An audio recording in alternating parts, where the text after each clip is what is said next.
World Diversity, l'espace idéal où les acteurs du changement prennent la parole.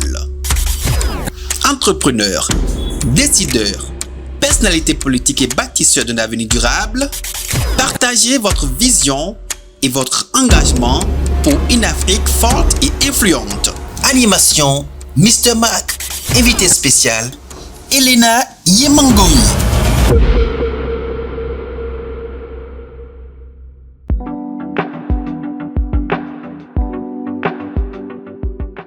World Diversity, parce que le développement se construit ensemble. World Diversity, un espace d'échange, d'idées et d'inspiration pour impacter aujourd'hui et transformer demain. Une initiative Faces of Success.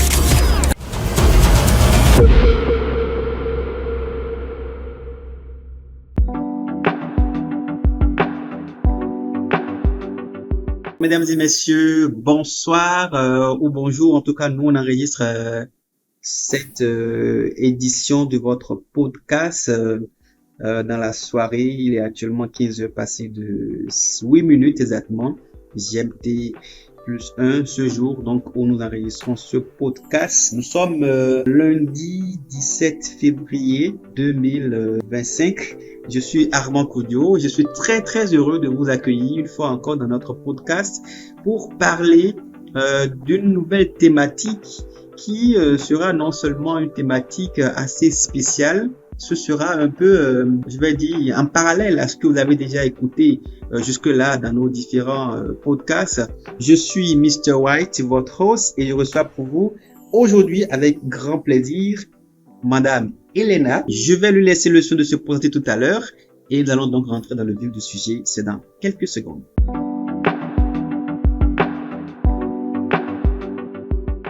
World Diversity, parce que le développement se construit ensemble. De retour pour le démarrage de ce numéro de votre podcast avec Madame Elena. Je suis très heureux de te recevoir. Tu me permets déjà de te tutoyer, n'est-ce pas, Elena? Oui, bien sûr, allez-y. Ok, super. Alors, nous sommes là pour parler d'une thématique assez importante selon moi, en tout cas, qui va apporter un plus à tous ceux-là qui vont nous suivre. Mais déjà, j'aimerais savoir qui est Elena. D'accord, donc permettez-moi déjà de saluer tout le monde. Donc bonjour à tous, je me nomme Elena Yemangoui Mibima, de nationalité gabonaise. Je suis une passionnée des affaires internationales, amoureuse d'art oratoire. Je suis entrepreneur et conférencière sur des sujets spécialisés sur l'immigration. D'accord, super. Alors j'aimerais juste m'assurer que je prononce bien le nom de famille. C'est bien sûr Yemangoui. Exactement. Ok, je vais y arriver. On reçoit pour vous, chers amis, on reçoit pour vous donc dans ce podcast Madame Elena Yemangoui, et avec elle, nous allons parler de la migration, diversité et entrepreneuriat. Nous parlerons beaucoup plus du rôle des entrepreneurs dans les nouveaux mouvements sociaux et économiques, et c'est ce que nous allons donc faire aujourd'hui, et nous espérons apporter plus de lumière à chacun de vous à travers donc cette nouvelle thématique que nous abordons. Madame Elena, dites-nous comment est-ce que votre expérience en tant que, je vais dire, actrice de la diversité a-t-elle influencé votre chemin entrepreneurial? D'accord, donc merci Monsieur Kodjo. Je dirais que mon expérience en tant qu'actrice de la diversité a profondément façonné mon chemin entrepreneurial en influençant aussi bien ma vision des affaires que mes choix stratégiques et mes actions au quotidien. Déjà, je suis originaire d'un pays où j'ai constamment été en présence des modèles qui m'ont appris l'utilité du travail, ainsi que ma famille et mon entourage. Donc, il faut savoir qu'arrivé au Maroc, cette inspiration n'a fait que se nourrir davantage, et c'est ce qui m'a permis de pouvoir créer des différentes activités, des business qui me permettent aujourd'hui d'avoir une expérience assez diversifiée, si bien en ce qui concerne le social que le culturel, qui sont des sources pour moi, des richesses, et des opportunités inestimables, bien sûr, dans le monde de l'entrepreneuriat. Vous nous parliez à l'instant un peu de votre expérience en tant qu'actrice de la diversité, et surtout comment cela a influencé votre chemin entrepreneurial. Mais bien avant, je devrais déjà vous poser cette question de connaître un peu votre parcours en quelques mots. Donc, il faut savoir que j'ai débuté mes études, du moins primaires, au Gabon, OK. où j'ai eu à pouvoir obtenir un baccalauréat en action et communication commerciale au lycée technique national Omar Bongo Ondimba, qui m'a permis d'obtenir une bourse pour poursuivre mes études au Maroc. OK. Donc, par ça, lorsque je suis arrivée au Maroc, comme tout étudiant, hein, j'ai eu à effectuer mes études, à pouvoir m'intéresser sur une filière bien précise. Et D'accord. pour cela, bien sûr, j'avais toujours cet amour-là pour l'entrepreneuriat. C'est ce qui m'a permis, au-delà de tout ce que je savais et de tout ce que je pouvais approvisionner, du moins, ou encore visualiser pour le futur, j'ai tout simplement eu à mettre en place plusieurs activités qui m'ont permis aujourd'hui de pouvoir mettre en avant la richesse que j'ai pu obtenir à travers la diversité, si bien des idées et qu'une vision des affaires développée. Ça nous permet de mieux comprendre un peu comment est-ce que vous vous êtes retrouvés dans votre contexte actuel et surtout parlant de la thématique que nous abordons en rapport avec la migration et l'entrepreneuriat. Vous évoquez un pan, je vais dire, des défis, des opportunités. Selon vous, dites-nous, en quoi est-ce que la migration est-elle un moteur d'innovation ou d'entrepreneuriat? Pour moi, je dirais que la migration, vraiment au-delà des idées reçues, hein, est vraiment un catalyseur important, si bien dans les pays d'accueil que les pays d'origine, en ce qui concerne les migrants. Déjà, une personne migrante qui arrive dans un pays, cette personne apporte déjà, que ce soit son savoir-faire, ses idées, sa diversité, ce qui permet à certaines entreprises de pouvoir en profiter de ces atouts-là pour proposer des produits qui seront adéquats pour les consommateurs. Voilà. Et aussi, c'est aussi un atout tout simplement parce que ça crée de l'emploi et ça répond aussi à des besoins d'emploi. Parce que dans certains pays aujourd'hui, il y a des pays où certains métiers sont considérés comme étant des sous-métiers et pourtant il y a des personnes qui tentent de leur pays lorsqu'ils arrivent, ils exercent ces métiers sans complexe et sans contrainte. Donc, pour moi, aujourd'hui, la migration, c'est vraiment un moteur d'innovation et vraiment d'entrepreneuriat pour toutes les personnes qui ont eu à quitter leur pays pour un autre. D'accord, mais est-ce à dire que c'est une rivière assez calme où il n'y a pas de défis? Sinon, parlez-nous un peu des principaux défis que rencontrent les entrepreneurs issus de la migration. D'accord. Bon, c'est vraiment très difficile de pouvoir dire qu'il n'existe pas de défis, hein, parce qu'aujourd'hui, les entrepreneurs issus de la migration rencontrent assez vraiment des défis. Déjà, on peut parler des contraintes financières et difficultés au financement. Et hormis cela, nous avons des barrières linguistiques et culturelles. De nombreux migrants aussi quittent d'un pays francophone et qui s'installent dans un pays anglophone. Nous pouvons clairement voir les difficultés que cette personne aura de pouvoir facilement s'intégrer en termes de langue. Nous avons aussi les difficultés d'accessibilité à certaines opportunités, des difficultés d'accès à certains réseaux, par exemple, que certains entrepreneurs peuvent rencontrer. Vous abordez un sujet quand même assez pertinent en rapport, j'allais dire, avec le volet où on se retrouve dans un contexte anglophone en tant que francophone. Est-ce que c'est aussi votre cas? Je dirais non. Par contre, mon cas, je suis pas dans un pays anglophone, mais la langue, du moins, parmi les langues parlées, nous avons le Darija au Maroc. Donc, en gros, je suis pratiquement dans le même contexte qu'une personne qui s'installe dans un pays anglophone. À la seule différence que le Maroc, hormis le Darija, qui est un dialecte du pays, il y a également le français. Donc, ça veut dire que lorsqu'une personne arrive, si cette personne a des difficultés à parler le Darija, elle peut tout d'abord parler le français et par la suite, apprendre le Darija pour facilement s'intégrer dans la société. Ok.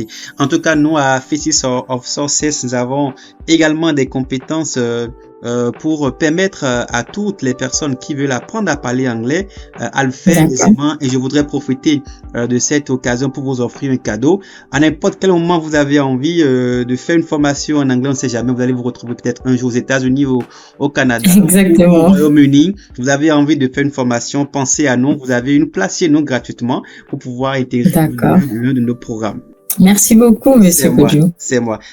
Alors, dites-nous, est-ce que personnellement, vous avez aussi fait face à des obstacles liés à votre origine ou aussi à votre parcours migratoire dans le monde professionnel?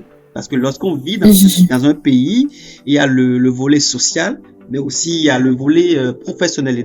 Déjà, dans ce côté-là, qui est le volet professionnel, comment est-ce que vous arrivez à surmonter ces obstacles-là? Alors, donc, je dirais que j'ai été confrontée à certains obstacles liés si bien à mon origine que mon parcours dans le monde professionnel. Déjà, il faut noter que l'environnement dans lequel je me suis installée est assez différent de celui dans lequel j'étais avant. Parce que déjà, en termes de religion, il faut savoir que le pays dans lequel je suis ici, c'est un pays du moins laïque. Or, au Maroc, nous savons tous que la religion dominante, c'est l'islam. Ça veut dire que si moi, en tant qu'entrepreneur, je veux m'installer et pouvoir proposer certains produits, il faut bien que je tienne compte de ce facteur. D'accord, pour ne pas porter atteinte aux consommateurs. Oui. Hormis ça, il y a aussi bien sûr les difficultés de langue parce que lorsque, en tant qu'entrepreneur, tu dois acheter de la marchandise ou effectuer certains déplacements, il faut bien connaître certains mots de base. Et lorsque je suis arrivée, je ne connaissais pas. Et ça fait en sorte que c'était vraiment un défi pour moi de pouvoir avoir accès à certaines possibilités et opportunités aussi. Notez aussi que il y avait aussi cette absence d'opportunités, si bien en termes de relations que de réseau, parce que je connaissais pas assez de personnes pour pouvoir facilement me connecter, pour avoir accès à certaines possibilités. D'accord. Et du coup, est-ce qu'on pourra dire que aujourd'hui, comparativement à hier, ça va de mieux en mieux? Comment est-ce que vous avez pu vraiment vous faire une place facilement? D'accord. Donc, je dirais que voilà, je me suis adaptée. J'ai eu à pouvoir suivre des formations qui m'ont permis de pouvoir déjà élargir mes connaissances sur le marché local en termes de réglementation, des attentes de consommateurs. J'ai eu vraiment à me cultiver. Aussi, j'ai eu à me connecter à des personnes, à participer à des salons d'entrepreneurs, à des événements, des conférences qui m'ont permis de pouvoir vraiment élargir mon champ relationnel. Et également ma capacité vraiment à m'adapter qui m'ont permis aujourd'hui de pouvoir mieux appréhender le marché local qu'avant. Voilà, merci beaucoup pour toutes ces précisions qui vont forcément aider ceux qui nous suivent actuellement et qui vont se retrouver peut-être aujourd'hui ou demain dans un tel contexte. Nous parlons aujourd'hui aussi dans World Diversity sur Faces of Success de la diversité et des nouveaux mouvements sociaux et économiques.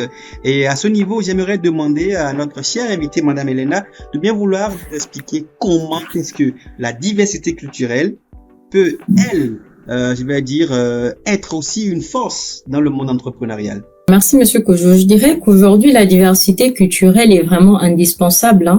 C'est vraiment une richesse pour l'entrepreneuriat parce que déjà, ça donne la capacité d'identifier des opportunités sous-exploitées et de répondre à des besoins spécifiques qui pourraient passer inaperçus dans un environnement homogène, par exemple.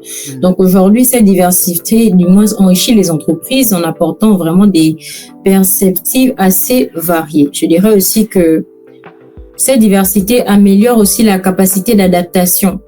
Donc, un environnement multiculturel favorise l'ouverture d'esprit, par exemple, la flexibilité et la compréhension des dynamiques internationales. Cela permet aux entreprises de mieux naviguer dans des contextes assez variés, d'ajuster leur stratégie en fonction des différences culturelles et de s'adapter aux besoins locaux.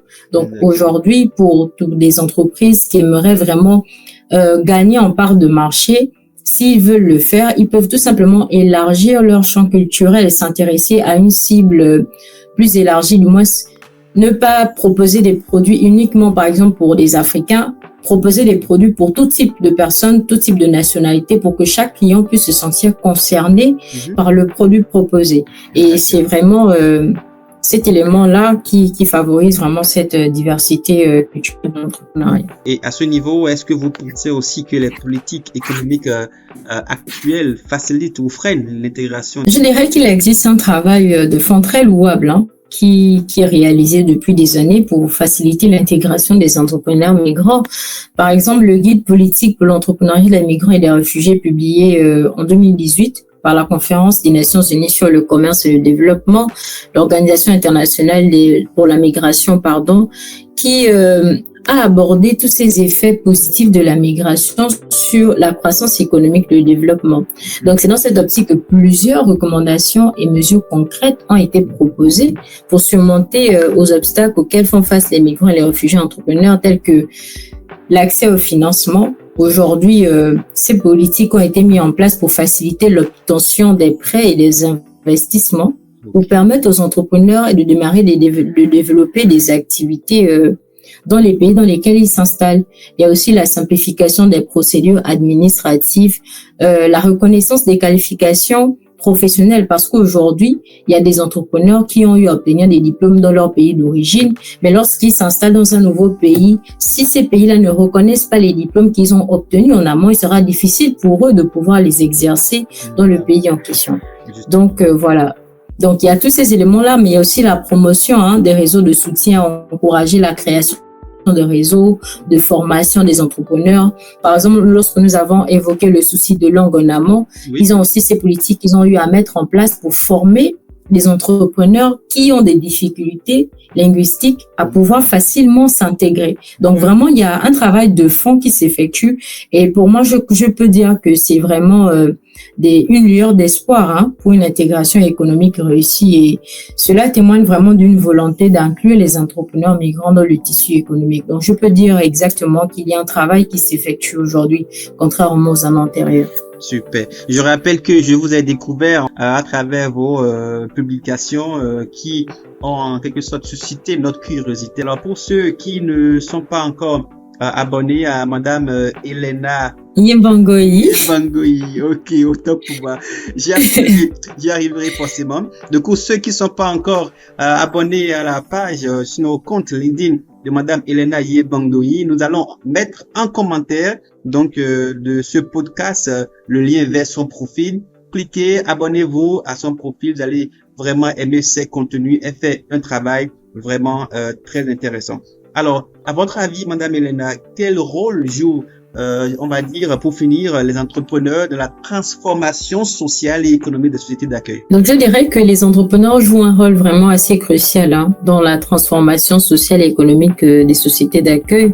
Déjà, ils créent de l'emploi.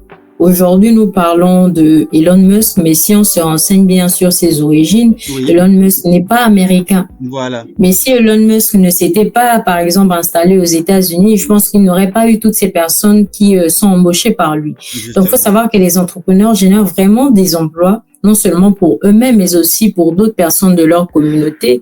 Ils apportent de l'innovation, déjà par leurs idées novatrices, parce que lorsqu'un entrepreneur quitte de son pays d'accueil, il a forcément vu un savoir-faire et lorsqu'il s'installe dans un autre, il propose des idées qui permettront à ce que ce soit une idée améliorée que ce qu'il a vu en amont. Voilà. Donc vraiment cela améliore en continu divers secteurs et aussi cela renforce la diversité culturelle parce que les entrepreneurs, ils intègrent des pratiques et des perspectives culturelles variées qui enrichissent également les pays dans lesquels ils s'installent. Absolument. Et cela favorise exactement le multiculturalisme et également le dialogue interculturel.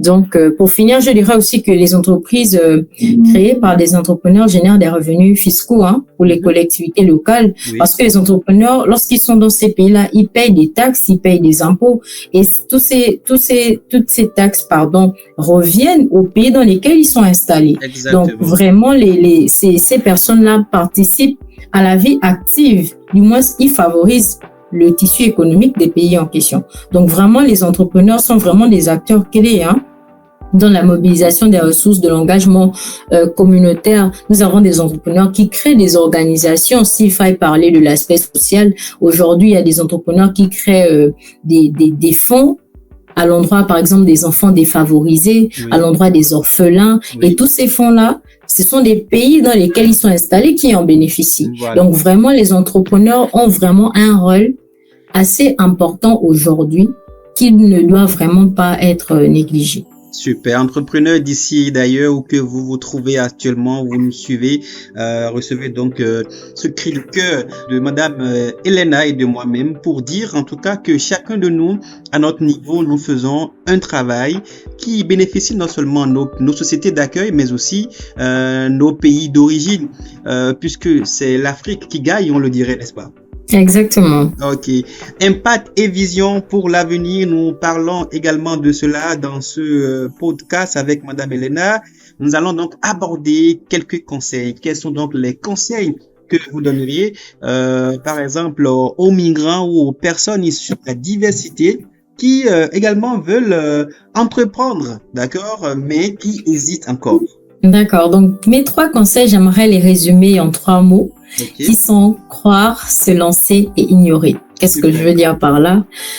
Croire, tout simplement, il faut croire à sa capacité à changer le monde, même Voilà. dans des contextes difficiles.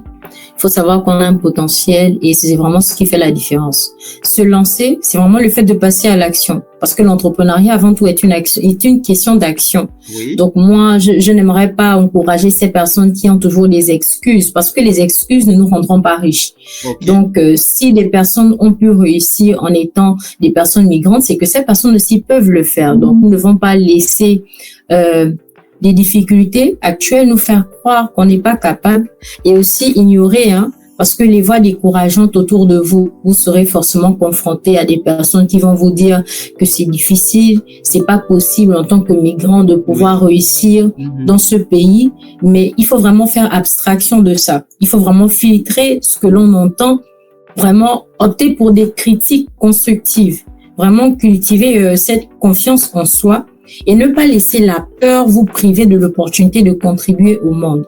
Parce qu'en chacun de nous, il y a des talents et des compétences et des perspectives uniques qui peuvent apporter une véritable valeur ajoutée. Donc vraiment, c'est vraiment ces points que j'aimerais vraiment encourager et conseiller ces personnes de vraiment croire en eux, de passer à l'action et de vraiment faire attention et d'ignorer toutes les voix décourageantes autour d'eux. Voilà. Moi, je me dis surtout que n'importe où on se trouve dans le monde, que ça soit en Afrique ou ailleurs, le monde est un village planétaire désormais. Exactement. On a l'habitude de le dire. Et du coup, quel qu'en soit l'impact que nous arrivons à faire dans le monde, cela va influencer l'univers, comment dire, entier. Et c'est les retombées qui font qu'aujourd'hui nous sommes dans un monde de paix ou un monde d'instabilité ou un monde selon les critères sur lesquels nous aurions déjà posé des bases à travers nos différentes initiatives entrepreneuriales, si je peux m'exprimer ici. Alors, étude de cas à présent, parlant de vous, quel projet vous portez actuellement ou quelle initiative portez-vous actuellement pour promouvoir l'inclusion et la réussite des entrepreneurs migrants? La création d'un réseau de mentorat pour les entrepreneurs migrants, parce que c'est aujourd'hui l'entrepreneuriat sans réseau, c'est assez difficile. Oui. Parce que de pouvoir vraiment parler d'entrepreneuriat sans réseau. Parce que même les clients parfois qu'on obtient, ce sont des personnes qui sont ici de bouche à oreille. C'est parce qu'il y a une personne qui a eu à recommander telle personne. C'est le cas pour vous, par exemple. Oui. Pour ce que vous proposez, vos services, c'est pas le fait de pouvoir les partager forcément sur les réseaux sociaux qui fait en sorte que vous avez des clients. Et parfois, il y a une personne a été satisfaite et elle a dit, je vous recommande Monsieur Kodjo, c'est un très bon coach en anglais. Et en 10 jours, par exemple, vous pouvez avoir des très bonnes compétences en anglais et c'est ça l'élément déclencheur. Donc, pour moi, c'est vraiment de créer un réseau de mentorat pour les entrepreneurs, d'organiser des forums tels que vous le faites, des podcasts, par exemple. Où à travers ces podcasts, on permet de pouvoir découvrir certains talents, certaines personnalités qui nous permettront de pouvoir facilement savoir que, oui, donc il y a Monsieur Kodjo qui est capable de pouvoir m'apprendre des clés pour pouvoir parler anglais en 5 jours, par exemple. Il y a aussi des salons d'entrepreneuriat pour migrants. Aujourd'hui, ce ne sont pas des choses qui appartiennent seulement à l'Occident. Nous, en tant qu'Africains, on peut le faire. Nous, en tant que migrants, on peut le faire. Il y a aussi des plateformes numériques, pourquoi pas, de financement participatif pour les projets des migrants. Aujourd'hui, vraiment, en ce qui concerne le volet argent, c'est souvent assez difficile d'en aborder. Mais pourtant, c'est ce qui change le monde. Aujourd'hui, les géants, ce sont des personnes qui apportent des capitaux, si bien en numéraire qu'en nature, pour pouvoir faire prospérer leurs activités. Donc, avoir des plateformes numériques de financement et aussi des programmes de formation d'entrepreneuriat pour les migrants. Vraiment des formations sur comment devenir un entrepreneur.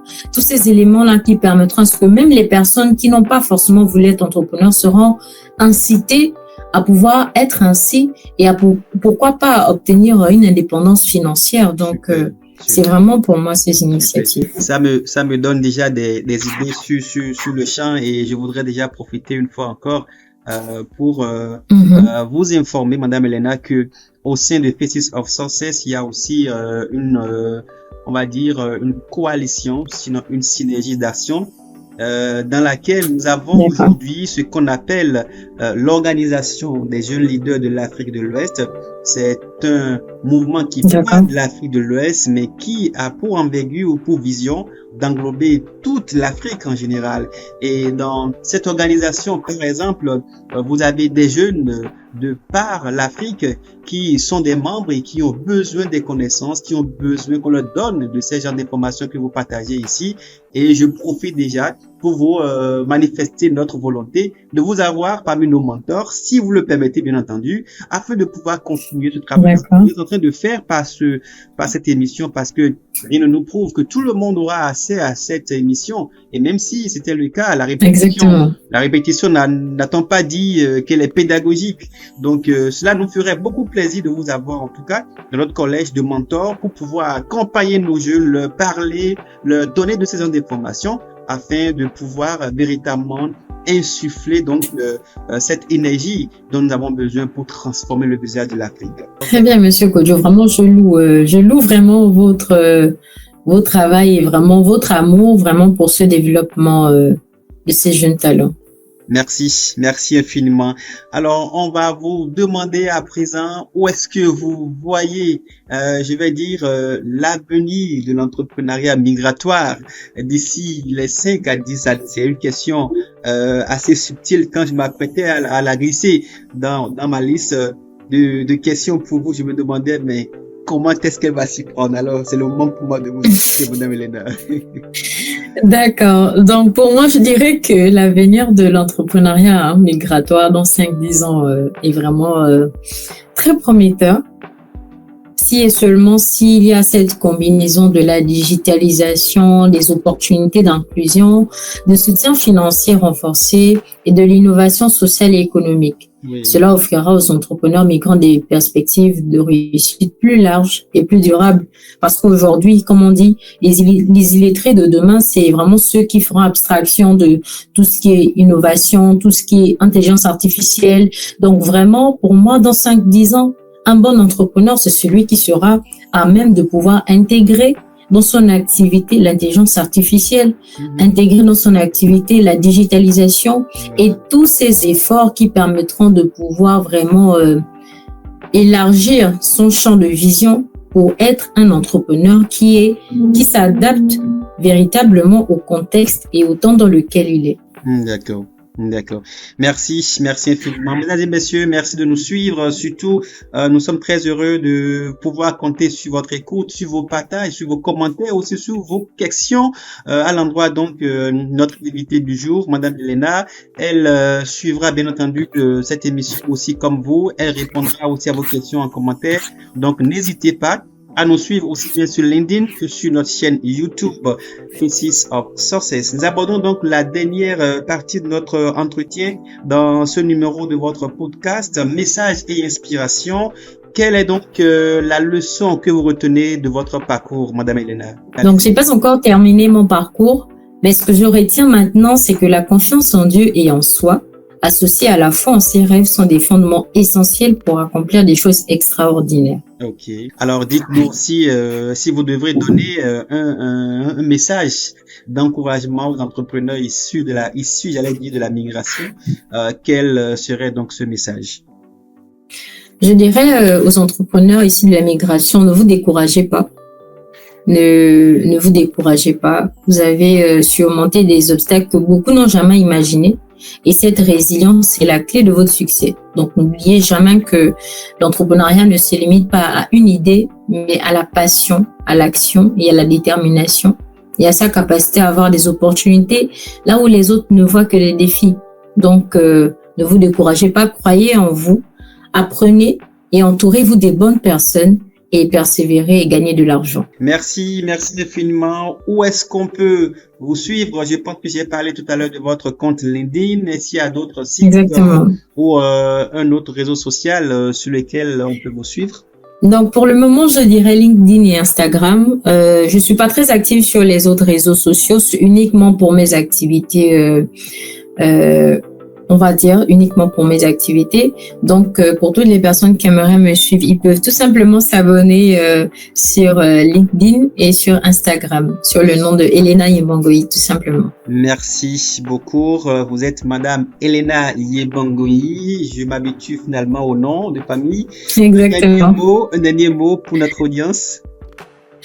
Donc, en tant qu'entrepreneur issu de la migration, vous avez le pouvoir de changer le monde. Croyez en vous, car vous êtes des modèles inspirants pour les générations futures. Je vous remercie. Merci, c'est nous qui vous remercions pour votre disponibilité et pour votre partage.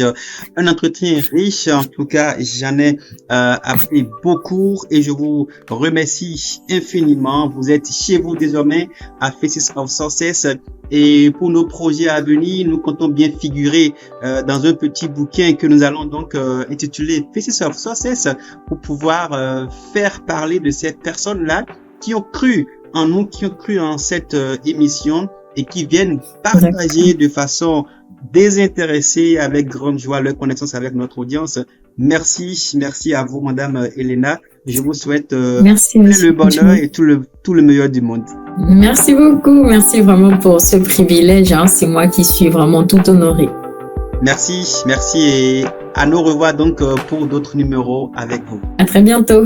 Rendez-vous mois prochain pour découvrir un autre personnage, toujours dans Faces of Success, peut-être avec CS Booster ou World Diversity. Restez à l'écoute et vous aurez donc l'information à temps. Au revoir, portez-vous bien. Bye bye.